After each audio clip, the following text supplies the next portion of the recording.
반갑습니다. 말씀과 함께 하루를 시작하는 주님의 백성들을 예수님의 이름으로 축복합니다. 2025년 3월 19일 수요일 오늘 주신 말씀은 누가복음 12장 49절에서 59절까지입니다. 나는 세상에다가 불을 지르러 왔다. 불이 이미 붙었으면 내가 바랄 것이 무엇이 더 있겠느냐? 그러나 나는 받아야 할 세례가 있다. 그 일이 이루어질 때까지 내가 얼마나 괴로움을 당하는지 모른다. 너희는 내가 세상에 평화를 주러 온 줄로 생각하느냐? 내가 너희에게 말한다. 그렇지 않다. 도리어 분열을 일으키러 왔다. 이제부터 한 집안에서 5식구가 서로 갈라져서 셋이 둘에게 맞서고 둘이 셋에게 맞설 것이다.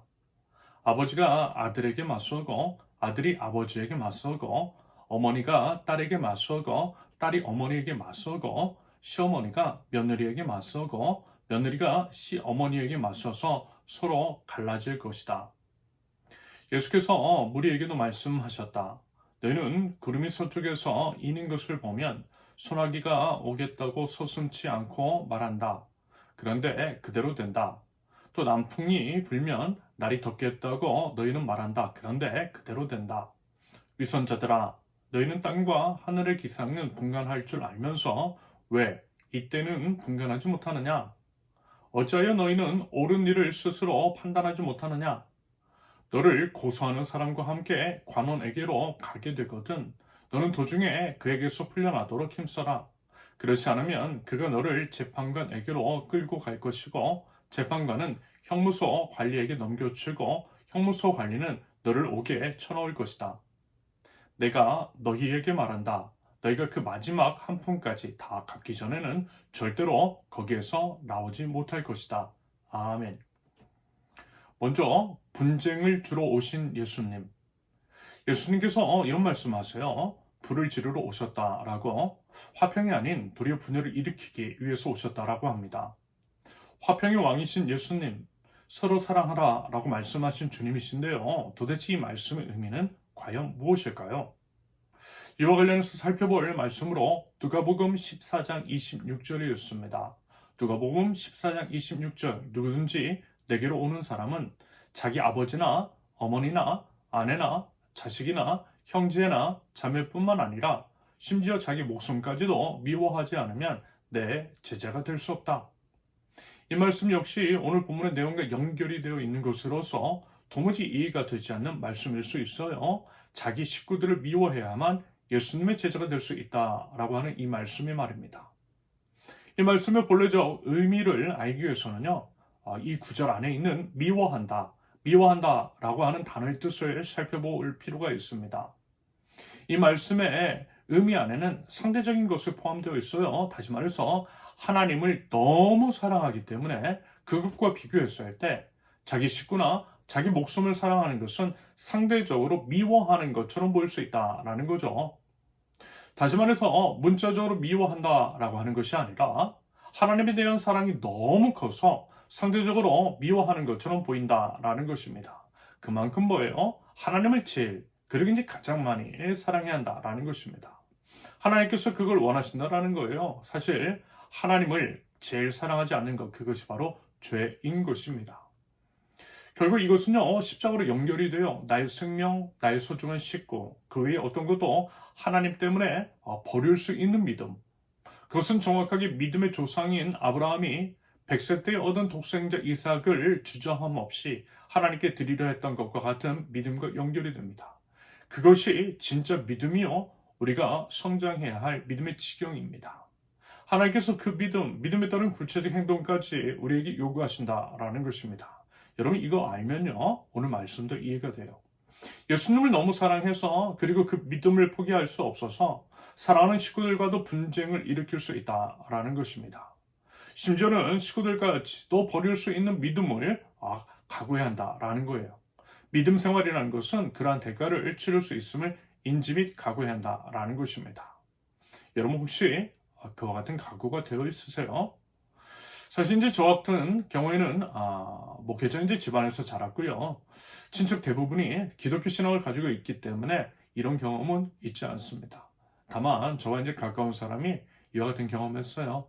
그저 이제 교회에 나간다라고 하는 이유로 성인이 된 여자가 맞기도 했습니다. 그 정도로 신앙을 지켰다라는 거예요. 그리고 결국 목회자의 아내가 되었죠. 믿음의 승리라고도 할 수 있겠습니다. 그러면서 이제 한 가지 주의할 것이 있어요. 그것은 예수님을 따르는 것과 사람 혹은 교회를 따르는 것은 다를 수 있다라는 것입니다. 현재 한국 교회가 공적 영역 안에서 일으킨 논란은요, 예수님을 따르면서 비롯된 것이 아님을 여러분 분명하게 기억하고 경계 및 분별해야만 할 것입니다. 질문을 드려봅니다. 우리는 과연 주님을 따르기 위해서 어떤 각오를 하고 있습니까?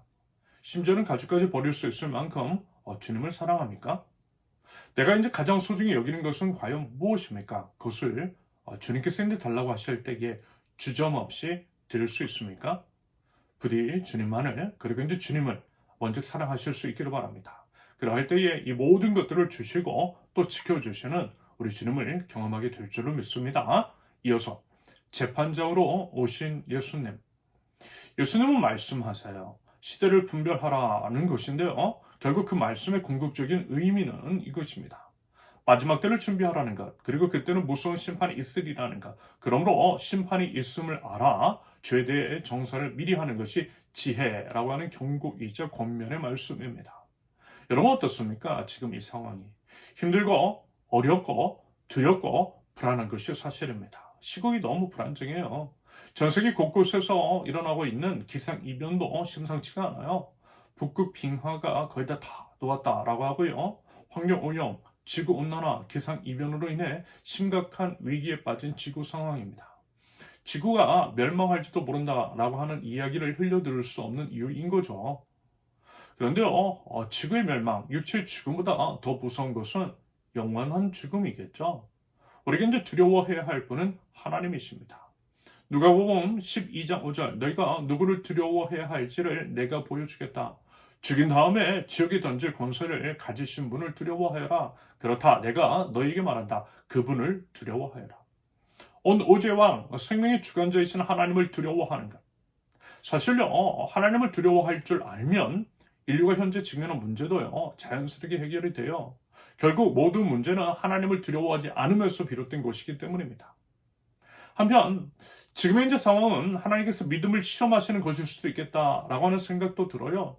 마치 하나님께서 퀴즈를 하시고 그것을 통해서 알곡과 가라지를, 진짜와 가짜를 분리하시는 것과 같은 느낌이 듭니다. 개신교에 안타깝고 추악하고 비정상적인 일들이 뻔뻔하게 드러나는 것들을 통해서 우리 믿는 자들의 믿음까지도 시험하는 것이 아닐까, 용광로에 불을 견디어낼 믿음을 보시고자 하는 것은 아닐까라고 하는 생각이 들었습니다. 결국에는 하나님께서 침묵하시는 것과 같은 이 상황, 믿음을 지키기 힘든 현실 속에서도 견뎌내고 믿음을 지켜내라는 것이겠죠. 믿는 자다운 삶을 살아내라는 뜻일 것 같습니다. 특별히 실천적 무신론자들이 적지 않은 한국교회 현실, 교회에 다닌다라고 하는 것이 큰 부끄러움이 된 지금의 상황 속에서도 끝까지 믿음을 지켜야 한다라는 것입니다. 우리 주 예수 그리스도께서 보여주셨던 사랑, 원수를 사랑하되 아직 원수였을 때의 십자가 위에서 자신의 생명을 주신 그 사랑으로 우리에게 돌을 던지는 세상까지도 힘껏 끌어안으라는 사인이 이 안에 담겨 있는 것 같다라는 생각이 들었어요. 그것이 진정한 믿음이라는 말씀이신 거죠. 여러분 지금요, 우리 신앙을 점검해야 할 때입니다. 현재 열매를 통해서 과거 우리 신앙생활에 문제가 있음을 직시하고 성찰하면서 회복해야만 할 때입니다. 예수님은요, 반드시 오세요. 반드시 오시되 재판적으로 오심을 기억해야 합니다. 한 사람도 예외 없이 서게 될 심판들을 믿음의 삶을 통해서 지혜롭게 준비할 줄 아는 하나님 나라 백성, 저와 여러분들이 되실 수 있기를 예수님의 이름으로 축원합니다. 함께 기도합니다. 하나님 사랑합니다. 하나님을 가장 많이, 그리고 가장 우선적으로, 그리고 무엇보다 하나님만을 사랑합니다. 하나님을 사랑하며 그 어떤 희생과 대가도 치를 수 있는 그런 믿음과 용기와 그에 따른 삶을 허락하여 주시옵소서. 하나님 시대를 분별하기 원합니다. 마땅히 두려워해야 할 하나님을 두려워하는 저희 되게 하시며, 하나님을 두려워함으로 하나님께서 정하신 법과 질서에 따라 순종하며 살아갈 때에 하나님 저희를 통해 하나님의 회복이 이 땅 위에 일어날 수 있도록 은혜를 베풀어 주시옵소서. 믿음이 흔들릴 수 있는 작금의 상황 속에서 하나님 저희 연약한 믿음을 붙드사 견뎌내고 승리하게 하시되 아직 원수 되었을 때에 죄를 사랑하신 우리 주님을 따라 죄를 미워하는 자들을 사랑하고 포용하되 그들과 함께 하나님 나라를 준비할 줄 아는 주님의 백성들 될 수 있도록 우리 주님 인도하여 주시옵소서. 예수님의 이름으로 기도합니다. 아멘. 하나님께서 오늘 주신 말씀과 같이 기도 제목을 놓고 우리 잠시 기도합니다.